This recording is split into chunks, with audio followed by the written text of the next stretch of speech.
Real estate is probably the most popular category of assets that my clients have invested in through a self-directed IRA. I'd say probably 65 to 70% of all my clients over the years have used their self-directed IRA to buy real estate. Real estate is obviously permitted to be invested in through a self-directed IRA. In fact, it says it right on the IRS website when you look at the header of self-directed IRA. It states clearly that real estate is an approved investment.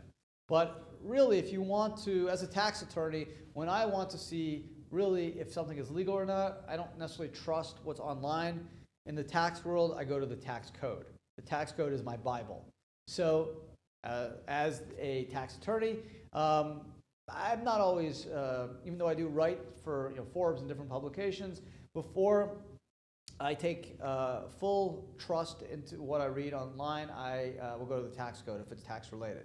So when you want to see if you can do something with respect to your retirement account, there's really two sections you need to check out. You need to check out sections 408 and 4975. 408 talks about two categories of really prohibited types of transactions. The first is life insurance. You cannot buy life insurance with an IRA. You could with a 401k, but not with an IRA. Two, you can't buy collectibles like art or baseball cards or diamonds. There's a special carve out for really bullion, gold, silver, palladium, and American Eagle state minted and bullion coins. Again, in this case, in the case of precious metals, under Section 408M, the metals have to be held in the physical possession of a bank or depository. So you cannot hold them personally, even though you may have heard advertisements on radio and television saying how you can hold gold personally. Unfortunately, they are not telling the full story. I'm not sure how they're able to get away with it, maybe because they're not regulated, but they're unfortunately telling people lies. So the 408M, as in Michael, if you don't believe me, check it out. It clearly says physical possession. And if you go through the definitions of U.S. trustee, it's a bank or depository. So that's number two. And number three, which is the broadest category of transactions under 4975 of the tax code. And it basically says as follows. When you have your IRA funds, you cannot do any transaction that directly or indirectly personally benefits the IRA owner or his or her lineal descendants, parents, children, spouse, daughter-in-law, son-in-law, or any affiliated entities.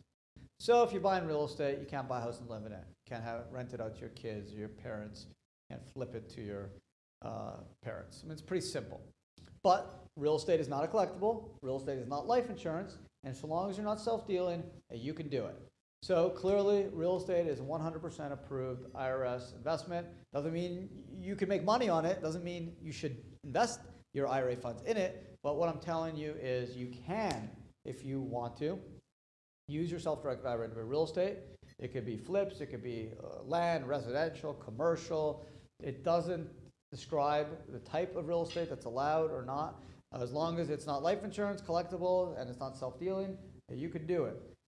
So again, whether you're lending to real estate, whether it's residential, commercial, or condos, apartments, homes, flips, commercial, doesn't matter. As long as you don't violate the 408 or 4975 rules, you can do it. So again, real estate is probably the most common self-directed IRA investment. People like it because it's a hard asset, good bet against inflation, good diversification play. People trust it. It's more of a established asset category than it has been in the past, and it's something a lot of my clients are doing. I'm not advising anyone to do so or not. I'm just saying it's allowed, and if you're interested in doing it, self-directed IRA vehicle is a great way to generate tax-deferred or tax-free income if you have a Roth, and invest in what you know and trust, like real estate, all in a very tax-efficient manner.